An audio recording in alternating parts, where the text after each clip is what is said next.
অক্ষয় তৃতীয়ার দিন কিনুন এই 5টি জিনিস। সবার পক্ষে সম্ভব নয় যে সোনা কিনবেন, যা সোনার দাম বেড়ে গেছে, বা রূপা কিনবেন। কিন্তু এই 5টি জিনিস যদি আপনি কেনেন, আপনার পজিটিভ হবেই। প্রথমত তুলা কিনুন, আপনার সামর্থ্য অনুযায়ী করুন। তুলা ধন সম্পদকে আকৃষ্ট করে।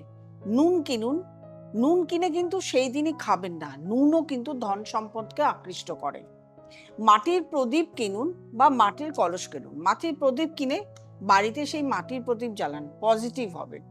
আপনি হলুদ কিনুন, হলুদ গাঁটও কিনতে পারেন, হলুদ আপনি ডাস্টও কিনতে পারেন, কিন্তু এটা কিনলেও লক্ষ্মী লাভ হবে, কিন্তু কিনেই সঙ্গে সঙ্গে সেই হলুদটাকে ইউজ করবেন না। আপনি কয়েকটা কড়ি কিনুন, কড়ি কিনে ঠাকুরের আসনে রেখে দিন। সর্ষে কিনুন, হলুদ সর্ষে কিনুন, কিন্তু সেই দিন কিন্তু সেই সর্ষে ব্যবহার করবেন না। এগুলো একদিনের জন্য বাড়িতে রেখে দেবেন, তারপরে আপনার যখন প্রয়োজন হবে তখন আপনি ইউজ করবেন। এই জিনিসগুলো করলে আপনার ধন সম্পত্তি সুখ শান্তি সমস্তটুকু বজায় থাকবে।